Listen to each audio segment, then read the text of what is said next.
Allez, on y est, il fallait y passer un jour. After Effects, wow, on n'a pas trop envie hein. Une vidéo pour que tu puisses maîtriser toutes les bases de ce logiciel là, histoire que ça te fasse plus peur, c'est ce qu'on va voir aujourd'hui, ça va bien se passer, t'inquiète.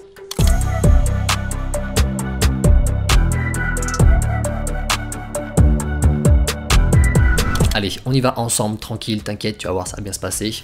On va voir du début jusqu'à la fin, donc de l'import jusqu'à l'export. Alors, After Effects, c'est donc un logiciel qui te permet de faire des effets spéciaux, de la composition 3D ou 2D, peu importe.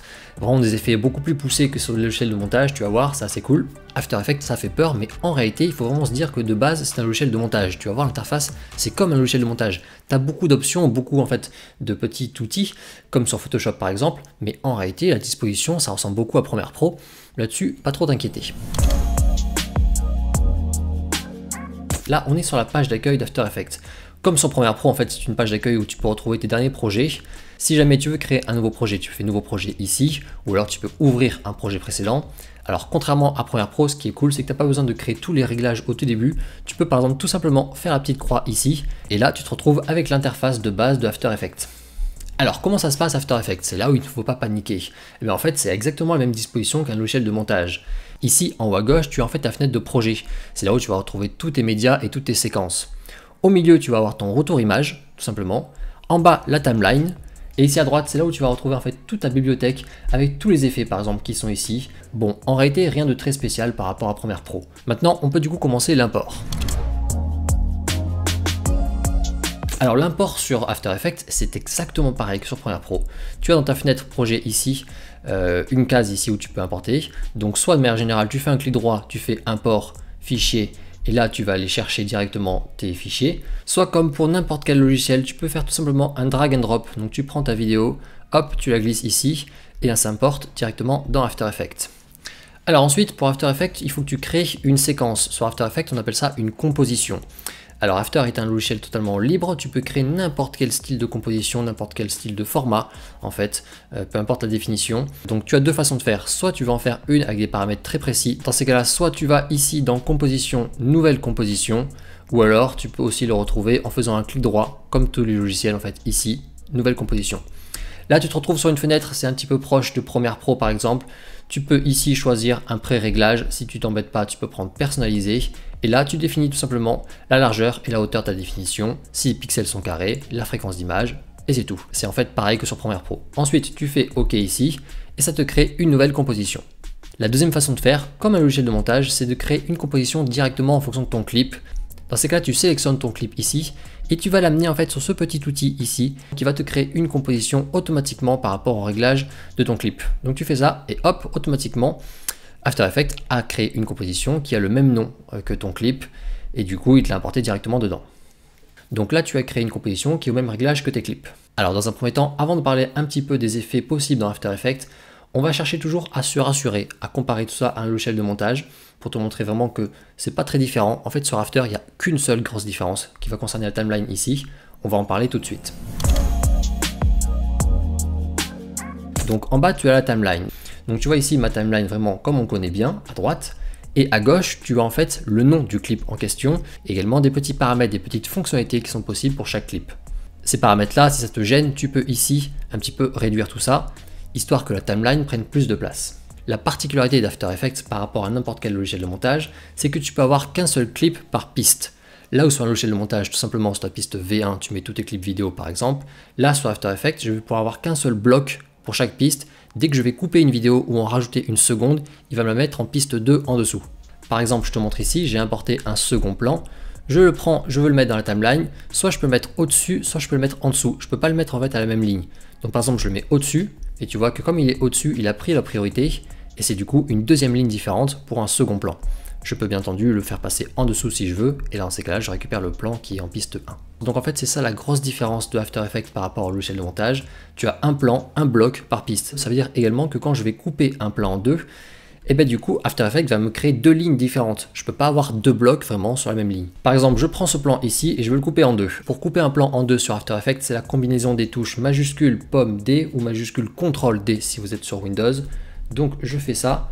Et là, tu vois que mon plan a été coupé en deux et automatiquement, After Effects l'a mis sur deux lignes séparées. Donc en fait, assez rapidement sur After Effects, si tu multiplies un petit peu les couches, tu vas avoir en fait plusieurs lignes différentes, une pour chaque calque. Hormis ça, le reste des opérations classiques de montage ne change pas. Dans un timeline, tu peux prendre ton plan et le déplacer plus tôt ou plus tard dans la chronologie comme ça. Et avec les extrémités de chaque clip, tu peux les réduire ou les rallonger au besoin. Alors ça peut te paraître un petit peu compliqué comme ça, en réalité c'est fait exprès parce que pour chaque ligne tu vas avoir du coup plein de réglages directement dans la timeline. Et ça c'est très cool, tu n'as pas besoin de passer par une fenêtre qui serait par exemple à droite ou à gauche pour contrôler le zoom, l'échelle, la position, etc. Tu vas tout avoir ici directement dans la timeline, c'est ça qui est vraiment super sur After Effects. Par exemple, ce plan là, donc la suite, je voudrais un petit peu changer ses paramètres, changer la position, la rotation, etc. Eh bien je peux tout faire ici directement dans la timeline, j'ai pas besoin d'ici d'aller dans effet ou quoi que ce soit. Ici tu vois à gauche du plan, j'ai une petite flèche que je peux déployer et là je vais retrouver le paramètre transformé avec tous les réglages principaux comme la position, l'échelle, etc. Alors dans ce cas là je vous conseille un petit peu de déployer les options ici pour pouvoir afficher un petit peu directement les valeurs. Et là, directement sur ce plan-là, je peux modifier la position de mon plan, la position en hauteur, en largeur, peu importe. Je peux également zoomer dans mon plan si j'ai envie, créer une rotation, etc. Je peux tout faire directement via le timeline, c'est ça qui est super. Et tu as des raccourcis clavier qui sont très rapides pour toucher à ces réglages-là. Par exemple, je ferme tout, j'appuie ici, je fais S comme scale, et hop, directement, il m'affiche l'échelle. Je fais R comme rotation, il m'affiche la rotation. Je fais P comme position, il m'affiche la position, etc. Donc du coup, ça te permet directement de jouer rapidement sur chaque clip sans devoir à chaque fois aller dans les options d'effet qui seraient à gauche ou à droite. Sur After Effects également, tu vas beaucoup toucher l'image directement sur ton retour image. Tu peux la sélectionner directement avec la souris et la déplacer où tu veux comme ça. Avec ces angles ici, tu modifies bien entendu l'échelle. Voilà, tu fais un petit peu tout ce que tu veux pour modifier ton plan comme tu souhaites. Ok, un point qui est aussi essentiel sur After Effects, c'est que ce n'est pas un logiciel en temps réel. Quand tu fais du montage vidéo avec ton logiciel de montage, quand tu fais la barre d'espace, automatiquement tu as la lecture qui se fait. Si tu as fait beaucoup d'effets, ça peut un petit peu ramer, mais si ton clip est de base sans effet, ça va se lire normalement. After Effects, lui, ne rend pas en direct ton image, ce qui fait que là, par exemple, je viens de poser un plan, j'ai fait aucune modification. Si je fais barre d'espace, tu vois en fait qu'il est en train de calculer maintenant et bien en fait le rendu de mon plan avec cette barre verte qui progresse. Il ne l'a pas fait avant, ce qui fait que si tu fais beaucoup d'effets, etc., faire une lecture sur After Effects, il faut d'abord faire les rendus avant et ça va se calculer directement sur la mémoire RAM, ce qui fait que si tu n'as pas beaucoup de gigas de RAM, rapidement After Effects, tu ne pourras pas faire des rendus très longs. Alors sur After Effects, bien entendu, on peut créer des textes. On va du coup en créer un petit peu personnalisé, justement pour vous dévoiler encore plus des fonctionnalités de ce logiciel. On va en créer un par exemple comme ça, avec un texte qui est derrière les bâtiments et avec un petit zoom progressif sur le bâtiment et sur le texte en même temps.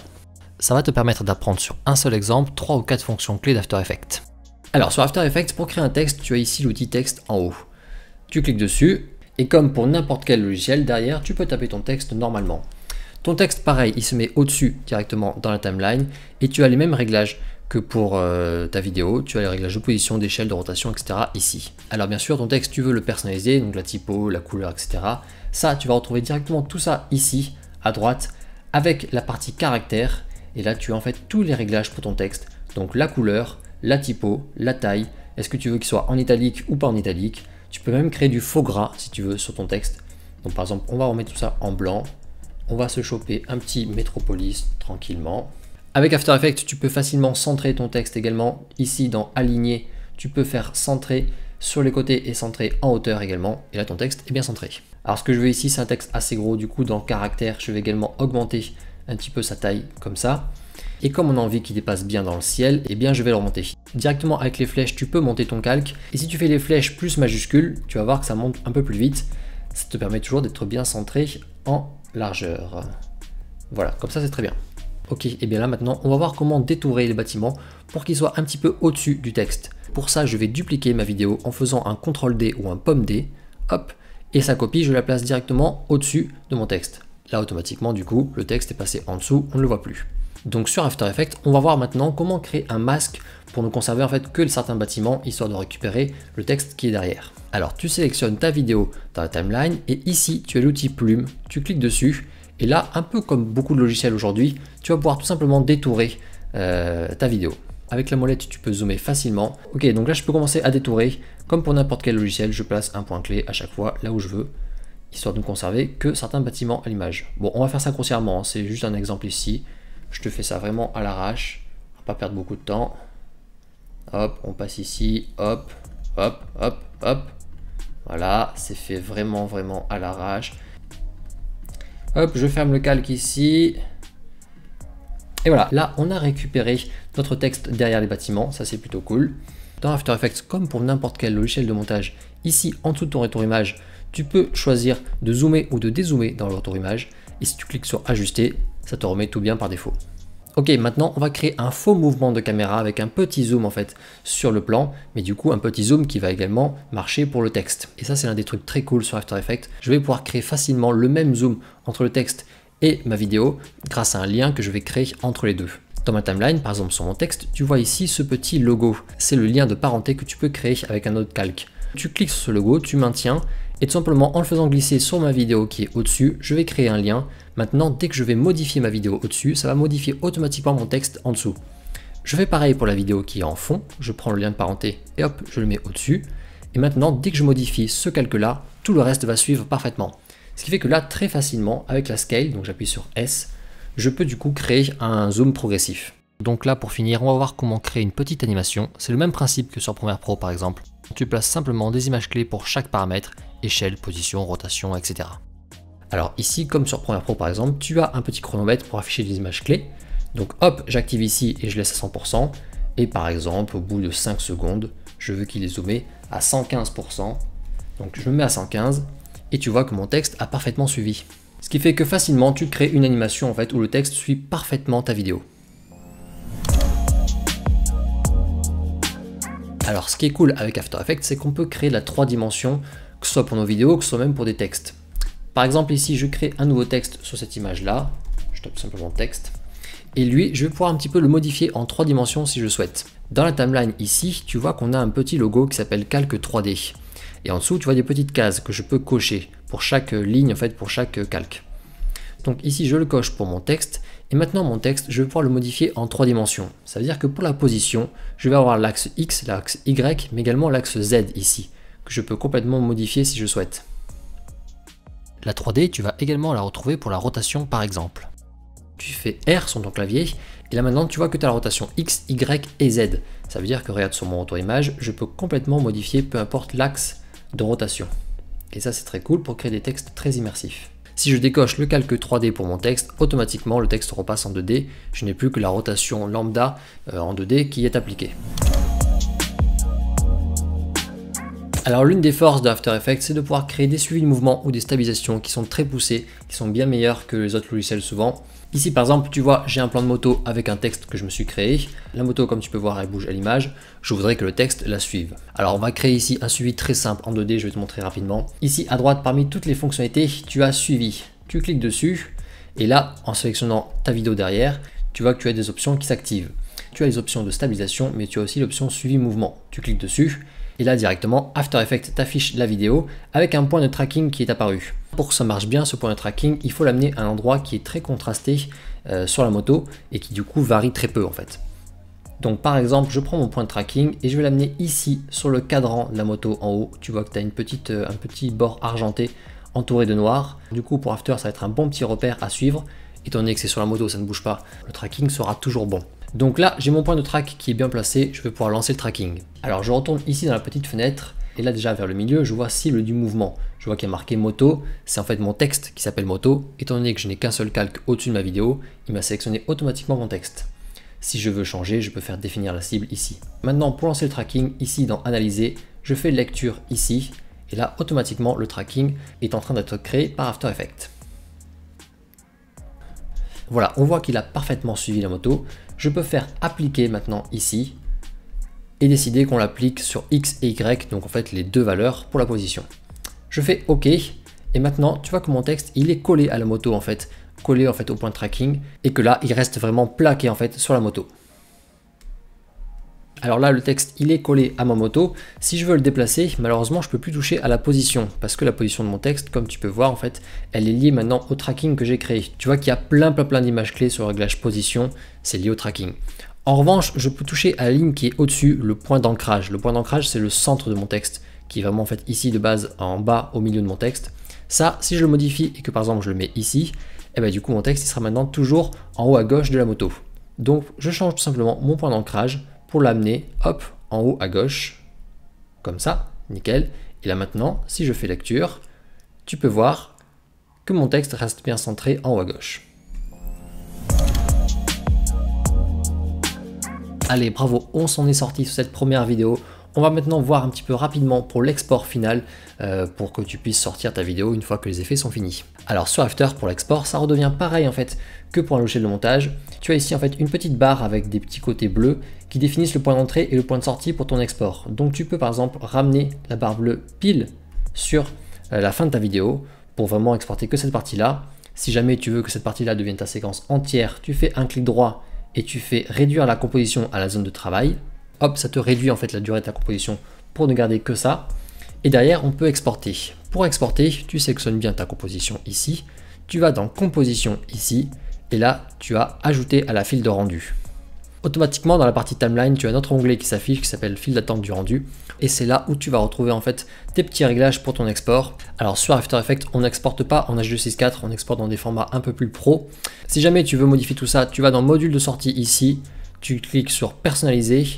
Et là, en fait, un petit peu comme sur Premiere, tu as par exemple le format, tu peux décider, donc tu peux prendre toujours du QuickTime, c'est toujours mieux. Et là, tu as option de format, et là, tu as tous les petits codecs qui sont possibles. Donc c'est souvent de l'Apple ProRes qu'on prendra dans ces cas-là. Par exemple, Apple ProRes 422HQ, ça c'est très bien. Ici à droite, tu as le dossier de destination, donc tu cliques dessus, et là, hop, tu retrouves une fenêtre document normale pour décider de là où tu vas mettre ton export final. Donc par exemple, sur le bureau ici, hop, tu fais enregistrer, et maintenant, ici, tout à droite, tu as rendu, tu peux cliquer dessus, et After Effects te fait l'export. Allez, c'est bon, on peut souffler, on s'en est sorti de cette grosse vidéo sur After Effects pour maîtriser un petit peu toutes les bases de ce logiciel-là qui est très complet. Bien entendu, ici, j'ai exploré peut-être 0,1% du logiciel réellement. Il y a vraiment énormément de choses qui sont possibles, mais tu as maintenant les bases pour comprendre ce logiciel, être un petit peu moins paniqué quand tu le manipules. Voilà, si cette vidéo t'a plu, n'hésite pas à me faire un petit retour en like, en commentaire. N'hésite pas à me dire si tu veux d'autres parties sur ce logiciel-là, d'autres effets en particulier. Pareil, je te fais ça avec grand plaisir. Maintenant qu'on a cette vidéo en base, on peut s'éclater un peu plus avec After. Je te laisse faire un petit tour sur la chaîne si tu as envie et on se dit à la prochaine. Ciao, on peut souffler maintenant.